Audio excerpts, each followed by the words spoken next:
The Brave Little Frog, inspirational animal story for kid, the narrator announced warmly.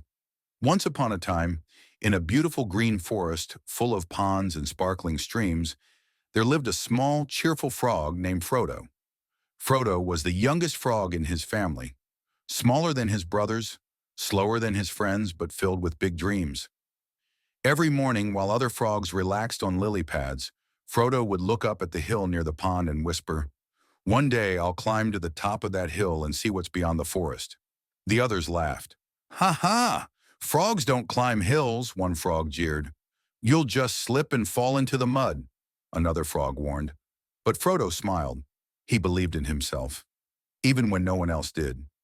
Frodo's world was small, the pond, the trees, the buzzing insects. But his heart was full of curiosity. He loved listening to stories told by old Grandfather Frog, tales of great rivers, mountains, and shining lakes beyond the forest. One evening, as the sun painted the sky orange, Frodo asked inquisitively, "Grandfather, do you think a little frog like me could ever see those places?" Grandfather Frog replied reassuringly, "Of course, little one, but you'll need courage, not just strong legs." That night, Frodo made up his mind. Tomorrow he would begin his journey to the top of the hill. The next morning, the forest was fresh and bright. Frodo said goodbye to his family and started hopping toward the hill. At first, it was easy. The grass was soft and the air was cool. But soon the ground became steep and slippery. His legs ached, his heart pounded. But every time he wanted to stop, he remembered Grandfather Frog's words. Courage, not just his strong legs. He kept hopping. Along the way, he met a colorful butterfly resting on a flower. "Little frog, where are you going all alone?" the butterfly asked, curious.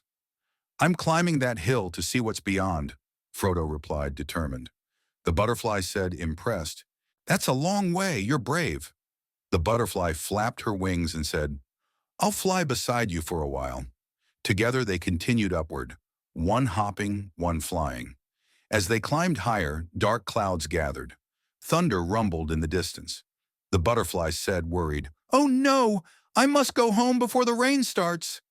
With a quick flutter, she disappeared into the clouds. Frodo was alone again. Rain began to pour. The ground turned slippery, and Frodo slipped into a muddy puddle. He was tired, cold, and scared. Doubtfully, he said, "Maybe they were right. Maybe frogs aren't meant to climb hills." He sat under a leaf watching the rain fall. But then he saw something. A tiny ant trying to climb a small twig, slipping again and again, yet never giving up. Frodo smiled and determined said, "If that little ant can keep trying, so can I." He wiped the mud from his face and continued his climb, encouraged by the ant's perseverance. The rain stopped and sunlight broke through the clouds. The forest looked fresh and new again. Frodo met a wise turtle resting under a tree. "Where are you off to, little frog?" the turtle asked, curious. "To the top of the hill, sir," Frodo replied respectfully. "It's far, but every step counts. Don't rush. Slow and steady wins the race," the turtle said wisely. The turtle gave him a warm smile and Frodo nodded. Step by step, hop by hop, he climbed higher. Hours passed. Frodo was exhausted, but when he looked down, he saw the pond, tiny and far away. "Wow, I've come so far," he thought, feeling proud, stronger than ever before. Finally, as the evening sun began to set, Frodo reached the top of the hill. He looked around and gasped. Before him stretched a vast world, rivers sparkling like ribbons, forests waving in the wind, distant mountains glowing in golden light. Tears filled his eyes. "So beautiful. I did it. I really did it," Frodo said, emotional.